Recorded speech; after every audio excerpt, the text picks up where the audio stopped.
Hvaljen Isus i Marija. Kroz ovaj tjedan smo imali Loué soit Jésus et Marie. žalosnu Cette semaine, nous avons eu la mémoire de Notre-Dame des Douleurs et de la stigmate de Saint François. Douleur, blessure, douleur sont liées. Notre-Dame des Douleurs, pourquoi est-elle affligée? Nous ne pouvons pas chercher des raisons comme on le fait aujourd'hui. Êtes-vous triste? Oui. Pourquoi? Alors ils disent, il n'y a pas de travail, notre salaire est mauvais, notre santé est mauvaise. Pour toutes ces raisons, nous sommes tristes. Chez Marie, c'est autre chose. La Vierge n'est pas triste à cause de l'état matériel. Elle n'est pas triste parce qu'elle n'a pas de travail, parce qu'elle n'avait pas d'amis. Sa douleur est toujours à cause de Jésus. C'est une leçon très importante. Nous sommes habitués à être tristes, mais à cause du monde et pas à cause de Jésus. La Vierge nous encourage à vivre la seule tristesse si nous perdons Jésus. Marie l'a perdu au temple quand il est resté seul au temple, et Marie, toute triste, l'a cherché avec Joseph. Et elle demande pourquoi as-tu fait cela. Donc la première douleur, première tristesse de Marie, c'est quand elle perd Jésus pour la première fois, mais elle ne le perd pas pour toujours. Il lui dit qu'il doit être dans la maison de son Père. C'est une leçon très importante. Il faut se demander où est la source de notre tristesse. Sommes-nous tristes aujourd'hui parce que nous avons perdu Jésus ou pour d'autres raisons? Et c'est pourquoi commence à réfléchir de cette manière-là. Jésus, est-ce que tu es ici avec moi ce jour-ci? Suis-je triste parce que je ne suis pas avec toi? Mère Teresa, chaque matin, a commencé par la réflexion sur les paroles de Jésus, j'ai soif. Alors il se demandait, est-ce que je peux étancher la soif de Jésus aujourd'hui par mon amour? C'est ce que Marie nous apprend. Notre seule tristesse doit être par rapport à Jésus si nous l'avons blessé, pas à cause des choses matérielles dans ce monde. Ensuite, Marie est affligée à cause de la mort de Jésus. C'est ça, la mère des douleurs. Le vieillard Siméon a dit, un glaive de douleur va transpercer ton cœur pour que les intentions de cœur soient révélées. Jésus est affligé à cause de la mort de Jésus et Jésus meurt par amour à cause de nos péchés. Alors nous pouvons actualiser. La Vierge qui apparaît à Medjugorje est triste à cause de notre refus de nous convertir. Elle dit toujours convertissez-vous, je vous appelle.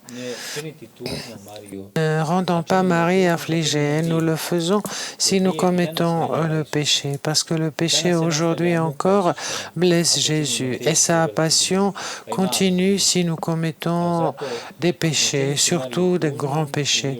Alors n'affligeons pas Marie, nous n'affligeons pas Jésus et nous les affligeons si nous péchons. Mais si nous rejetons le péché, si nous vivons une vie sainte, si nous nous donnons de la peine pour vivre une vie sainte, alors il y aura moins de tristesse au ciel, pour ainsi dire. Le ciel est triste parce que nous ne sommes pas complètement convertis. Le ciel nous attend. Ensuite, passons au stigmate de Saint François. Ce ne sont pas des blessures de Saint François, ce sont les blessures de Jésus-Christ que François a portées sur son cœur. C'est pourquoi son corps, c'est pourquoi on l'appelle l'autre Christ. Aujourd'hui, on se plaint d'être offensé ou blessé, alors que Jésus nous appelle à accueillir ses blessures. Si nous marquons notre corps et notre âme des blessures de Jésus, nous ne penserons pas à nos blessures. Certains pères de l'Église ont dit, tu peux guérir tes blessures si tu contemples la croix et tu verras que les blessures de Jésus sont plus profondes.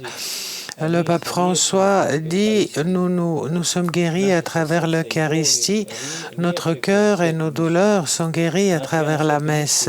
Ça veut dire, dans la messe, je donne toutes mes blessures à Jésus et je dis, Jésus, je n'en peux plus, je suis fatigué, mes blessures me font mal, prends-les.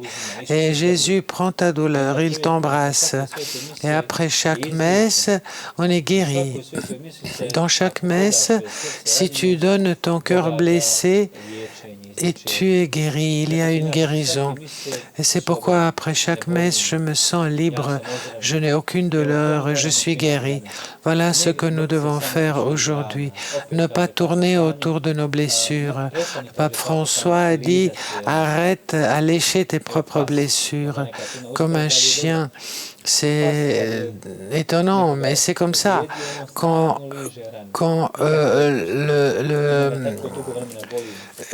le chien est blessé, il lèche sa blessure jusqu'à ce qu'elle est guérie.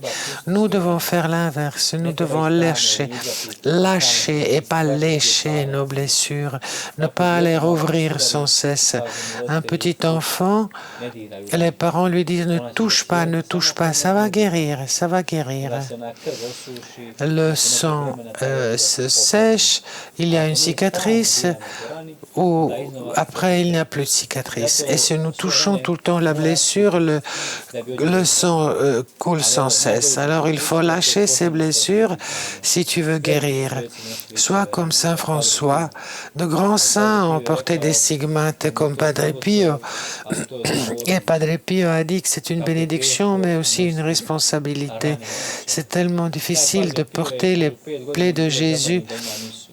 Pendant 5 ans, Padre Pio a été interdit de célébrer la messe. Il était obéissant, mais il n'en a jamais voulu à l'Église.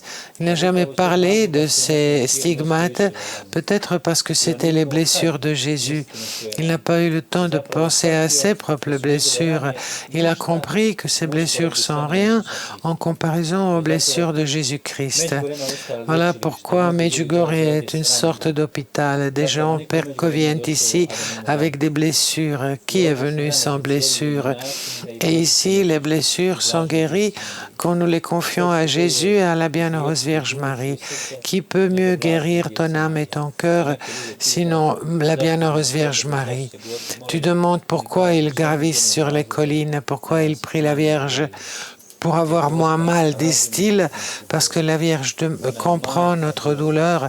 Elle est la mère des douleurs. Et si tu lui donnes ta douleur, elle te fera tout pour la guérir. C'est pourquoi ne craignez pas vos blessures, mais ne tournez pas autour de vos blessures. Donnez-les à Dieu. Celui qui laisse ses blessures peut avancer. Un soldat blessé, il ne peut pas se battre, il se retire, il va à l'hôpital et quand il est guéri, il revient à la première ligne dans le combat. Une femme m'a dit une fois, j'étais un peu blessée, je reconnais, les prêtres sont blessés aussi. Elle me dit, un prêtre blessé, comment peut-il faire du bien? Elle m'a dit, comme l'armée, comme un soldat blessé ne sert pas à l'armée. Une famille, que peut faire une mère blessée, un père blessé? Ils sont là, ils ne peuvent pas aider les autres. Alors nous qui sommes blessés, nous devons laisser qu'ils soient guéris. Nous ne pouvons pas les faire nous-mêmes, mais seulement si nous les confions à Jésus. Alors c'est ça, vivre chaque jour. Les blessures que tu les reçois et que tu infliges aux autres, laisse-les, confie-les à Dieu. Et le soir, tu pourras dire, Jésus, me voici. J'ai plein de blessures, je te les confie, guéris-moi, renouvelle-moi. Et pour finir, l'histoire de Sainte Barbara. C'était une jeune femme torturée dans la prison pendant toute la journée. Elle a été flagellée, elle était pleine de blessures, mais le soir, Dieu envoyait des anges qui la guérissaient. Et le matin, elle n'avait aucune blessure, elle était complètement intacte. Et c'est ce que les tortionnaires ne pouvaient pas comprendre. Ils la blessent le jour et le lendemain, il n'y a aucune trace. Elle est comme neuve, aucune sans blessure.